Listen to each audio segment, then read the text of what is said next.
Hi, everyone, and welcome to another episode of You, Me, and Ennui. My name is Mary Kate Polanin, and I'm so excited to be bringing you another episode from our season. If you've been listening along, we've been talking about relationships, and I'm really excited about this one because it's talking about relationships in a really relatable way. And that's that constant, or not constant, but maybe very relatable problem of, or tension with trying to find friends as an adult. So I'm really excited to have our guest, Anita Michaud. She is the founder of Dinner with Friends, and their mission is all around how to make friends. Once you're outside of that college setting, what do you do? So, without further ado, I'm going to introduce our guest. Anita Michaud is a conversation curator, a passionate amateur chef, and the founder of Dinner with Friends. Growing up in the restaurant industry, she developed a passion for food and the connections it creates. After moving to NYC, she quickly realized how tough it can be to make new friends in a new place. That's why she founded Dinner with Friends, a place where you can meet new people in a relaxed and fun way over a delicious meal. She believes that the best food, she believes that food is best enjoyed when it's shared and paired with great people and conversation. Welcome, Anita. Thank you so much for having me. When I'm hearing that all about myself, it is a little bit awkward because I wrote it about myself, but hopefully I gave an accurate description about myself and dinner with friends. And that's what we're here to talk about today. I'm so excited. And I think the conversation will really prove whether or not you've nailed the bio. So maybe we can like roll back the tapes after we air the episode and really have like a little checklist going. And so then you'll know you've pressure tested your bio. So how does that sound? It sounds good. Let's get the report card rolling. Awesome. So for anyone who's not familiar with your program, how did you first come up with Dinner with Friends? Yeah. So as the bio said, I moved to New York right after undergrad. One thing that I always loved about school was the community that it built. You are just with people who have similar interests to you. Maybe if they're not in the same major, you have clubs, extracurriculars, so many different things that you are just there to meet new people and to connect with them over that shared interest. And I realized after you graduate and you don't have school as a medium to meet people anymore, it can be extraordinarily difficult to meet people, even in a city like New York, which you'd think there's so many people here. How hard can it possibly be? Because there's just so many people, you're bound to come across someone who has a similar interest to you. But the fact of the matter is that New York can be a very lonely city despite having so many people here. And I grew up in the restaurant industry. Food has always been something that's been a connector for me personally. And I think that's a very common sentiment. And I had this idea of a dinner party as a way of meeting people. I was curious to know what would happen if I invited random people off the internet to come and all eat dinner together. That was the basic premise of it. Is there was no qualifier that you had to be have a certain interest, be a certain age, have lived in the city a certain amount of time, nothing like that. It was really that anyone who came with a appetite, both for food but also conversation and to meet people, was more than welcome to join. And that's the sort of short version behind it. I'm happy to go way more in depth on the whole, what kind of fueled the whole idea, but that's the short story. And it's evolved into something much bigger than the four walls of my apartment, which is where it originally started, was really just a way for me to meet people. But now it's become something much, much bigger, which is really cool. It goes to show that it's not just me who is having trouble meeting people. It's something that we can all hopefully relate to, meeting Yeah, people. I feel like what you're hitting on is so universal. I can speak personally. That was so true to my experience. Once you move out of your college dorm, there's this immediate drop off of finding people who naturally have similar interests to you.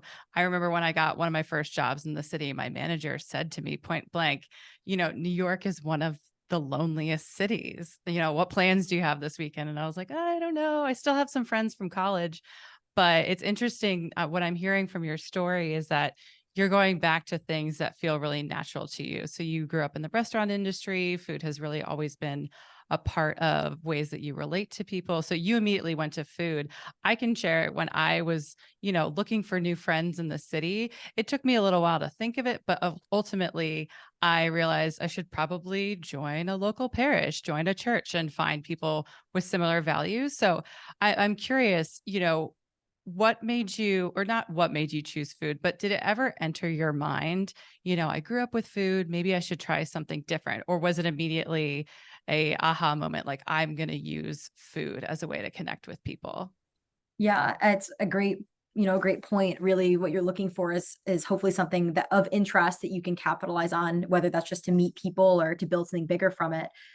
Food for me was sort of a natural one, but I will say it felt comforting. But if you've ever known someone who's owned a restaurant, or have owned a restaurant yourself, you'll know that it's an extremely grueling and very, very difficult profession. And so that was the other side of things that I had seen as well growing up, was the fun side, which was being in the restaurant and meeting loads of people and being around delicious food all the time. The other side of things, of course, is that you are there till from dawn till dusk. You're there all the time on holidays and so on and so forth. So it was something I had never personally aspired to, was anything related to the restaurant or food industry. My undergrad degree actually is in art history and organizational studies, which is sort of like psychology and sociology, nothing related to food at all. And then the pandemic hit, and like many people who were finding hobbies or rediscovering hobbies for maybe the first time in their adult life, for me it was going back to cooking. I suddenly had all this time on my hands when I was in school, and I couldn't do anything besides go to the grocery store. So I would go to the grocery store and I would cook, and I would cook these just insanely elaborate meals for myself and my roommates. And I kind of fell in love with cooking again. And I think that's one thing that I'll be, I guess, grateful for during that time, was being able to fall in love with food and cooking again. So when I moved here, it sort of seemed like a natural progression. And when I was thinking about different things I like to do, when I started working at my job, I kind of fell off having any hobbies. And there came a certain point Oh, where, relatable. yeah, I know. I think it's very common. There came a certain point where really missed having hobbies and having something to be super passionate about outside of what I was doing at my day-to-day job. And that's when I came across food as my idea. There's so many other things I think I could have done as well. I really love to do yoga. I also do a lot of art on the side as well, but food was just something that it seemed very natural to connect over, because that's how we gather on a regular basis anyway, is meeting friends for dinner or eating dinner with your roommates or your partner or your family. So it kind of seemed like my new take on that was with strangers who would hopefully become friends. I love that. It's really interesting. I can kind of see outside looking in, I can see like the dots connecting. Like if you studied to be a curator, but you're also interested in food and also organizational behavior, putting complete strangers together in a room feels like a natural fit. So I love hearing how that all came together. And so you mentioned, meeting strangers and hopefully making new friends. I know that you started Dinner with Friends through Friends of Friends, but have you developed any close friendships with people that you've met who were previously complete strangers to you before a Dinner with Friends evening? Honestly, quite a few. Really? I always say that dinner with friends was something that was selfishly motivated. And what I really mean by that is that this was a way for me to meet people in a city that I was now calling home. It became something much bigger somewhat recently, within the past 6 months, where it became a way for other people to meet people, which is the next natural progression in all of this, is to spread the love and make it beyond just me. But I have a funny story. I also host cooking classes as well. So we'll do the dinner with friends is the bread and butter, no Mhm. pun intended, of the whole thing, But but I'll also do cooking classes and things like that as well around food. And I had someone at one of my first ones that I ever did who came to one, and she happened to just be a plus one of someone who had previously met. And it turns out this now friend of mine actually lived right around the corner from me. She lived probably not more than 300 feet away from me. And she'd been living there for at least a year, and we had never crossed paths. And I would walk past her oh, place that's so New York. in New York. Every time I Continue. went to the grocery store, anywhere, I would walk right past her place. And we had never, maybe we had crossed paths, but we never really actually met.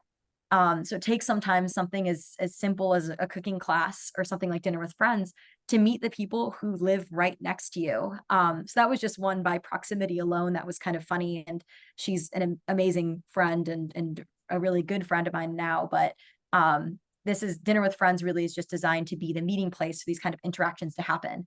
That might be someone who just happens to live a few doors down from you, could be someone who lives across the entire city, could be somewhere in between. But yeah, I've met people, which has been amazing, because that's the reason I started this thing in the first place. I love that. Yeah, I mean, I said it before, but that's so New York. You could live next door to someone for 7 years and never speak to them. So what a great way to like break out of that mold. And you're talking about like people could be your neighbors, people could live 2 boroughs away from you.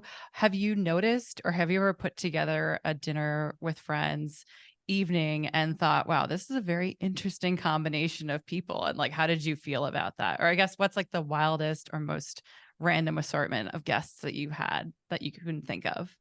Yeah, it's funny because there is no, like, typical group. If I could say there is maybe a typical demographic, if you will, people who come, but Mhm. every group is similar but different, and what I mean by that is there's there's always a moment where kind of things just click, where we move from kind of this inevitable awkwardness of being strangers that are meeting for the first time over to people who feel very comfortable with each other. For me, it's really interesting because it happens every time, despite who's coming. One of the most interesting groups I had was a group I had at the very beginning of this year, really before things started to take off, when it was still casual, and it still is casual, but when it was much different than it is now. I had someone come who actually happened to be the Airbnb host of my partner's parents.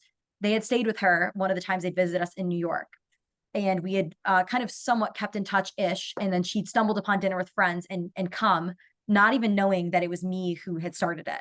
And so when she came over, she was saying, "You just seem so like familiar." And I was like, "It's because we've met super briefly before, just when we were outside of her apartment." And she is probably older than my parents, and she's with people who are my age, maybe people in our like 20s and 30s. And that group was just so interesting because it was so many people from so many different walks of life. Like I had someone who was an influencer who was there. This particular person who was the Airbnb host, she is a professional soiree thrower. So she throws jazz era, prohibition era soirees that I actually went to one of them. It was a blast. That sounds Um, amazing. yeah, amazing job objectively that you're a soiree thrower.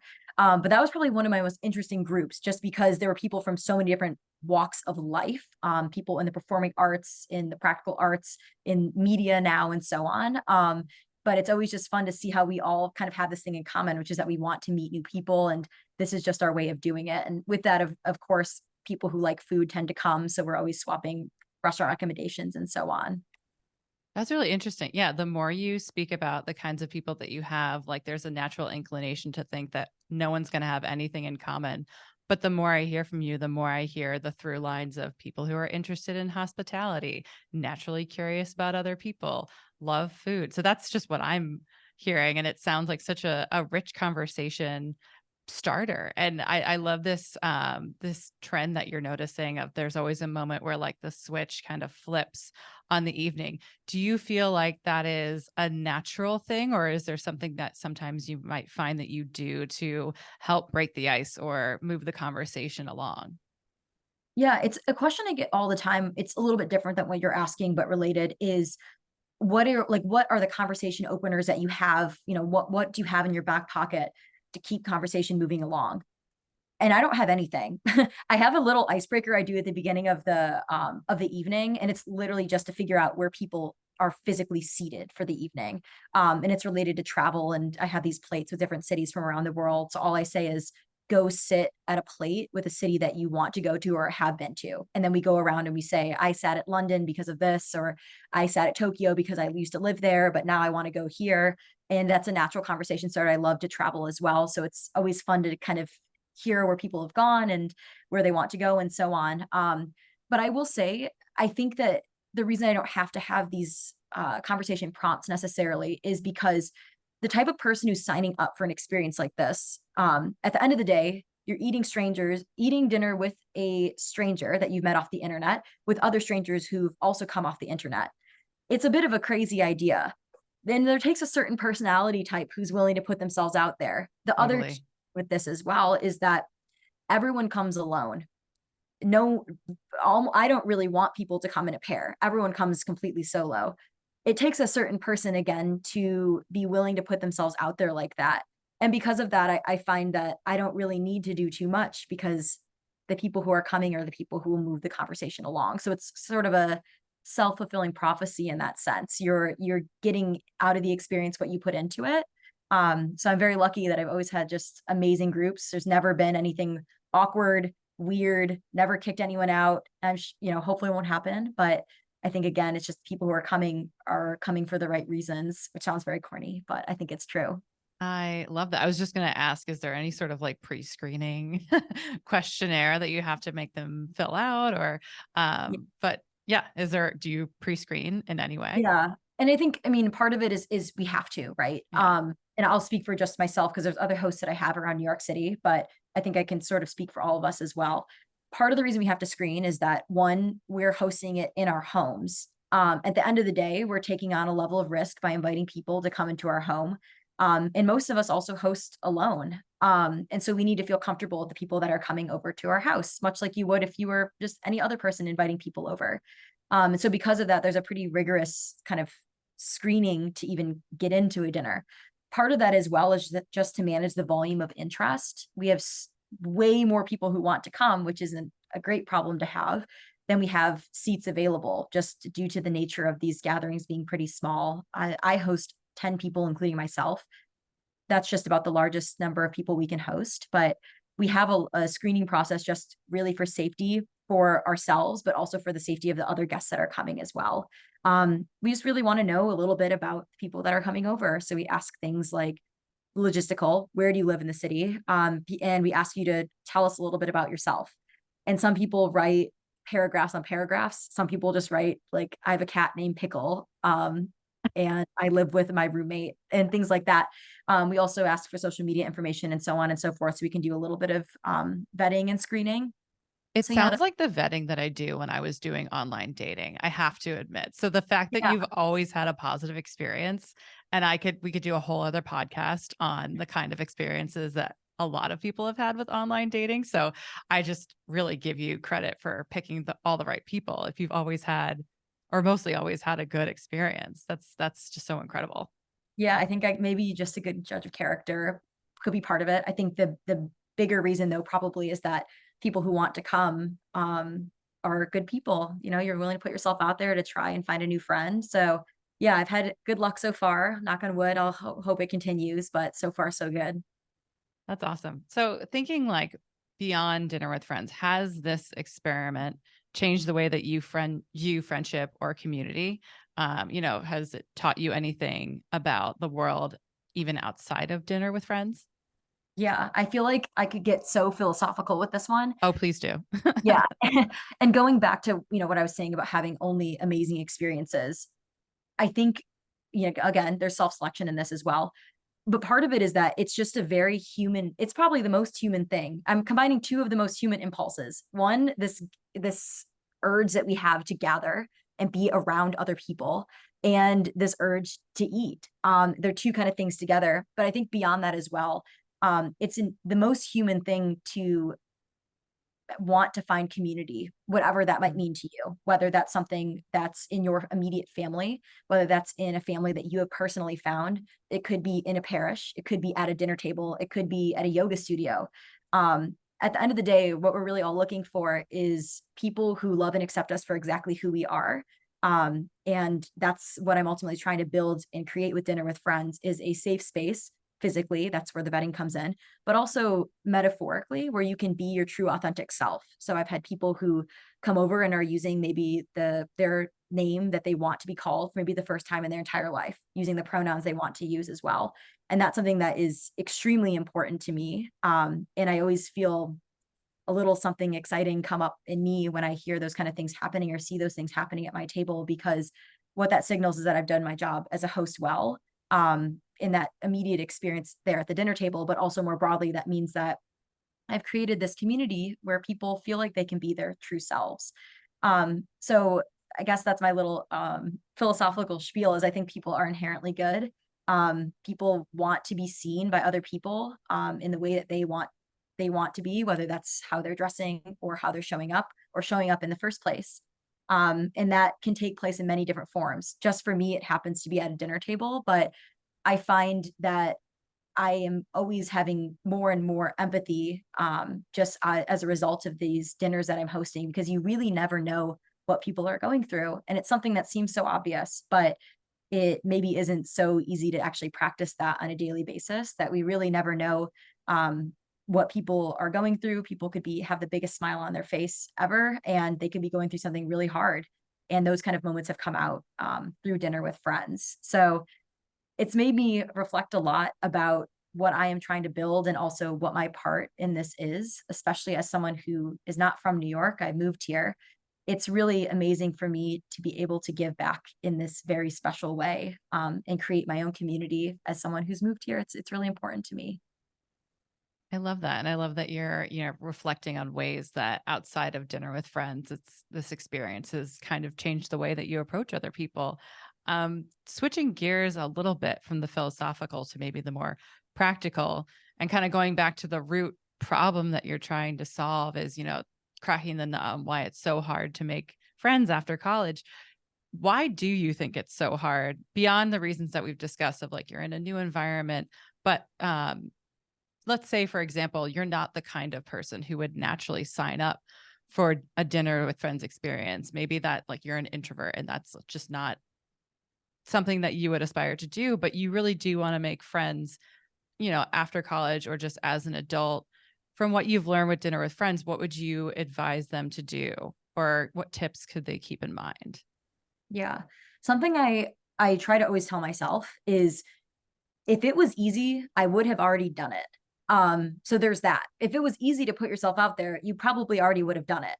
I think part of the reason that it's something like dinner with friends is important, and why we are having trouble meeting people, is I feel a bit curmudgeonly when I say it, but I do think it's true. We do spend a lot of time on our phones and on the internet, and there's a lot of connection and community that does happen online inevitably. I mean, to be honest, part of the reason dinner with friends took off in the first place was because of social media and people talking about it online. Totally. So I can't dish on that at all, because it's part of the reason I'm even here today. Um, that being said, it's sometimes the easy way out is easy for a reason. It's because that's the way you should go. Sometimes the easy way is just easy, and it's easy to sit inside and be on your phone. It is hard to put yourself out there, but you would have done, that's I guess that those are the two things I keep in mind.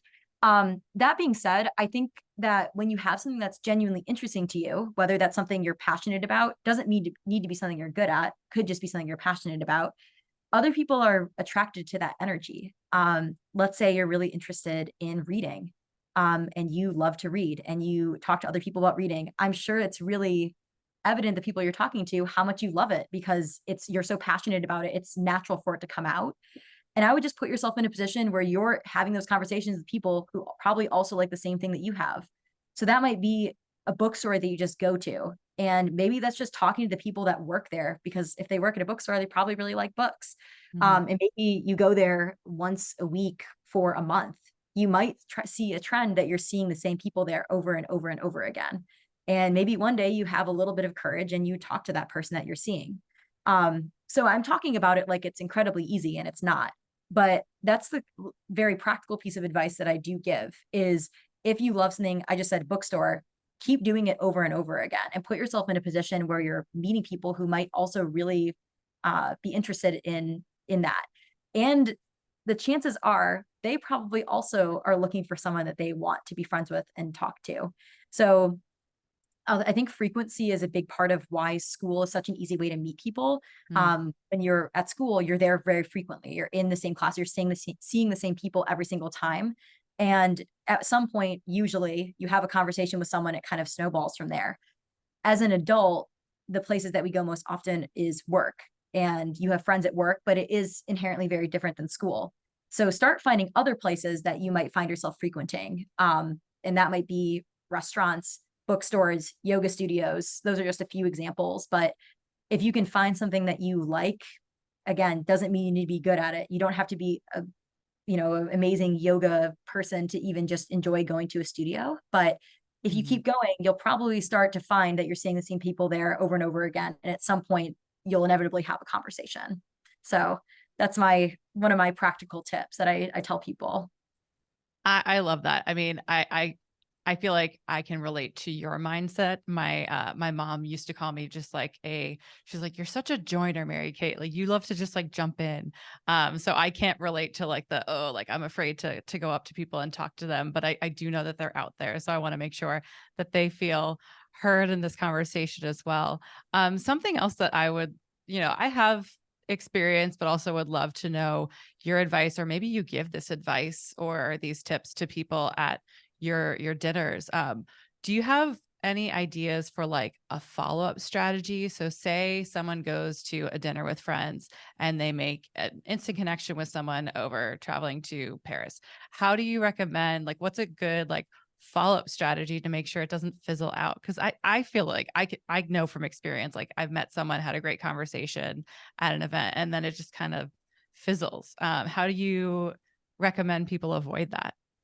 Yeah, and I think it's almost it happens, you know, like I see it happen all the time.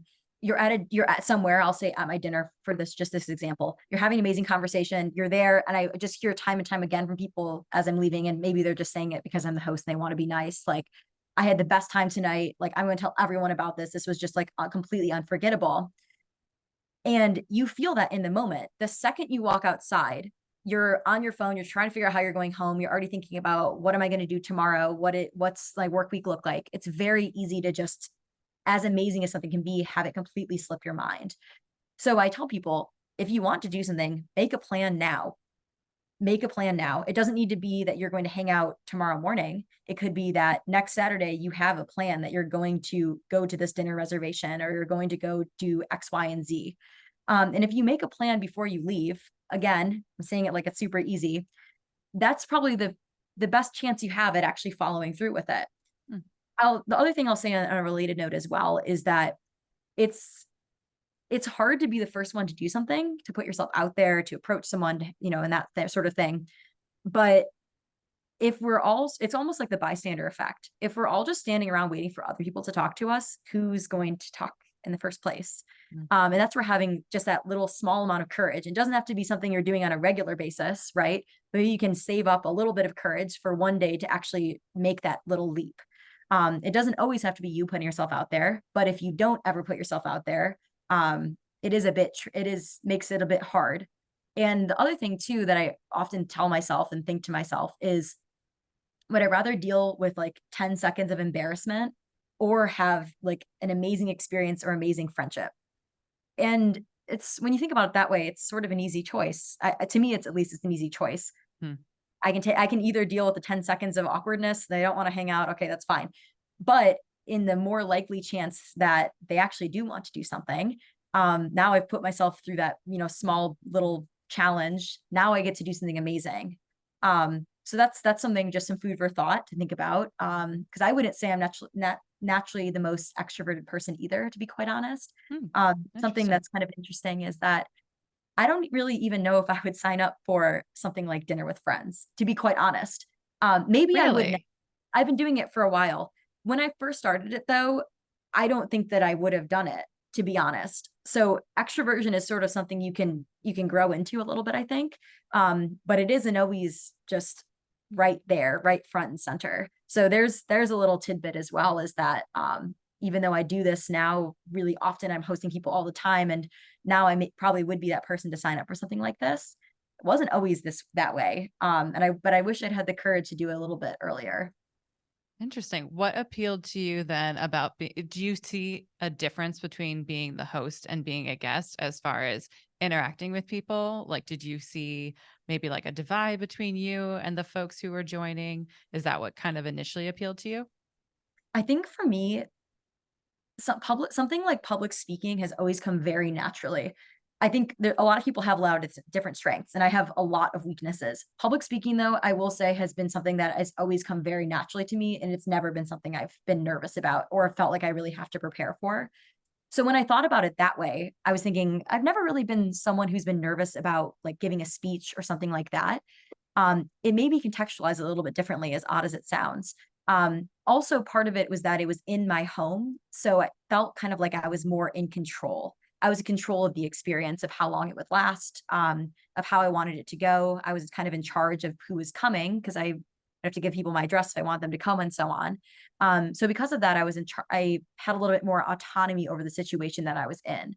And I think that's kind of what made me a little bit fearful on the flip side about going to something like dinner with friends, was that I didn't have that control. I was jumping in headfirst into something that was really unknown. Mhm. But now I've grown up a little bit. I've grown into it a little bit as well. And everything comes easier with practice. So I've sort of had the practice of putting myself out there to the point where now it comes a little bit more naturally. I love that. And something that you touched on a little bit earlier that I would love to just like revisit is talking about social media. So you acknowledge, obviously word of mouth is essential to your platform.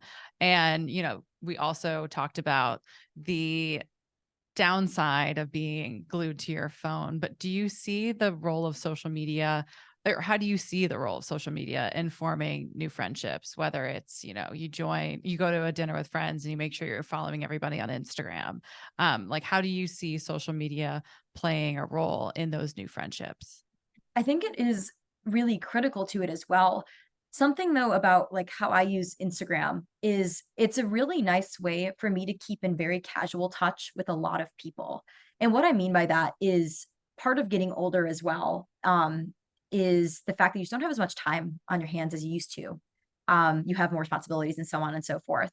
And so it's, as much as I would love to keep in touch intimately with every single person from every single phase of my life, it's just also not reasonable or fair to either of us to put that expectation on. And it's kind of nice, I found in some of my friendships, that it allows me to see what people are up to. And I'm someone I'm always chronically like swiping up on people's stories. This looks so cool. Like, I'm so happy. This looks, I'm happy this happened and so on. Yeah. But I don't think that that's the key necessarily to having a very rich friendship, in a very intimate, rich friendship, if that's what you're looking for. I Right. think it serve a specific purpose, to me at least. I won't speak for everybody, which is to stay connected to a lot of people. Is it the best way to have a lot of very close friendships at once? Maybe for some people that's possible. I would say for the majority, it might be very tricky. For me, it's not feasible. Um, but I think it can be a lovely way to meet people. Um, but it does sometimes get hard to take those friendships from an online space to an offline experience. So you Hmm. might have connected really well online, whether that's in something like a group chat or something like that. But when it comes to meeting up in person, it's sort of almost awkward, or it feels uncomfortable because you don't actually really know each other. That interaction that happened online feels a little bit removed from what's happening in real life. So I don't know if I'm the best person to comment on it, to be honest, but it is interesting to see how it plays a role in my own personal life and also with dinner with friends as well. Because as much as dinner with friends is a offline experience, the reality is that most people are finding it on social media Online. Yeah. Hmm. online. And so I can't discount it at all because that's given me what I have now with dinner with friends. I mean, I love the way that you summarize that, and I think it's really interesting the way that you look at it as complementary, and it doesn't have to be one or the other, and the purposes that it serves. So I love that. So one of the last few questions I have is, where can folks learn more about Dinner with Friends? And is there anything else that you're working on right now that you want to share about, or, tease a little bit on the podcast? Feel free. Yeah. Yeah, so it's just Dinner with Friends NYC on Instagram, on TikTok as well now. And I'm Anita, you can find me there. I won't promo myself at all, in that sense. But we're actually taking the month of September off. Part of the reason why is the summer was super busy for us. We had so many dinners happening. Personally, I hosted a lot of like sponsored brand dinners, did loads of different interviews. We even went on TV, which was crazy, but Oh, super cool. congrats. Yeah, so we're taking September off just to rest, I guess. I don't think it needs really more of an explanation beyond that. Also, to kind of think about what is happening next for dinner with friends. Part of the thing that happens when you have something that was started very small or selfishly motivated, as I say, with dinner with friends, is that it almost becomes difficult to scale because it was never really intended to. When you have a startup, your whole thing is scalability.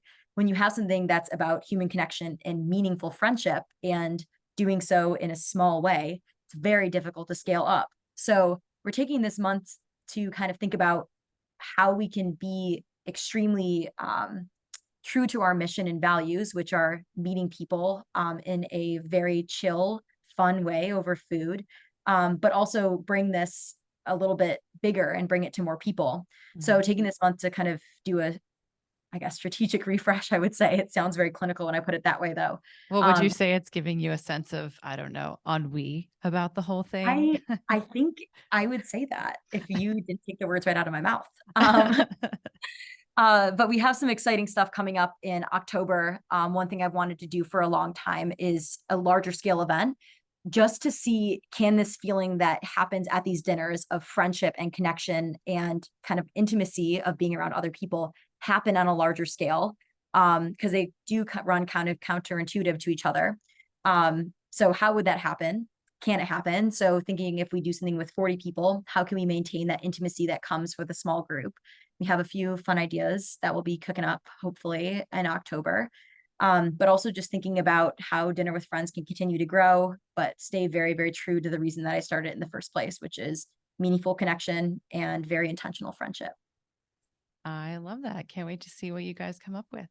Well, then, I mean, I alluded to it before, but our final question that we usually ask our guests is about ennui. So we're talking about this sense of feeling stuck, bit of malaise. Is there anything, maybe beyond reimagining your platform for dinner with friends, but is there anything really that's giving you that sense of ennui or the blahs these days that you want to just get off your chest? Yeah, I mean, I think that's the exact reason I'm taking, I say we. When I say we, it's just me and these other hosts that I have, of course. But Yeah. so I won't speak for them, I'll speak for myself. I think that's the exact reason I'm taking September off is the point of dinner with friends is to the friendship thing, of course, but it's also meant to be very fun. And I've been working at this for a long time. Well, the past 6 months really have been very, very intense. I work a full-time job in financial services on top of doing all of this as well, plus maintaining my own friendships, so on and so forth, and trying to keep my head screwed on straight. So I have been feeling exactly what you just said. But at the end of the day, I'm trying to think about why I started this in the first place and what I wanted to achieve with it and how I can stay really true to that. And I think I want to just mix it up a little bit, which is why this larger scale event is something a little bit new. I'm kind of curious to see how it's going to go. Also have some really exciting conversations happening right now with different partners and brands and sponsorships too. That's a whole different feel that I had never even encountered before I started doing this. So Right. I am trying to lean into the things that still feel very new. It all still is new, but there are some things that are feeling a little bit route right now. So I'm trying to lean into the things that feel very fresh and very new. So that would be the larger scale events and working with these different partnerships that I'm trying to build as well to kind of get me out of this humdrum of the everyday admin work that's going on. So if I had to give very practical advice, I would say do something today. That could be something extremely small. That might be just like making what I did the first day I started dinner with friends. I just literally went on Instagram and made dinner with friends NYC. There was no content, nothing on it, but I had a username. It gave me something to sort of strive for. I wanted to take a few pictures to have them on there. And that's what I did the first day that I started this. And this one happened to go somewhere, which is kind of cool. But I've had loads of other things that have gone absolutely nowhere. But it does take that first little step. And it's very easy to say that you'll do it tomorrow. But you could also take a little tiny step today. And that could be literally just spending 30 seconds to make an Instagram account. It is incredibly way too easy, to be honest, which is why there's probably so many bots on the site. But if you can do something really small, that will get your foot moving in the right direction to hopefully take you something somewhere really exciting. Well, Anita, your enthusiasm is just downright infectious. And it's been great to have you in this conversation. This podcast is a new venture for our team as well. So I love that you are just so open to leaning into the new. And that's probably going to be something I take away from the conversation. So thanks so much. Yeah, thank you so much for having me.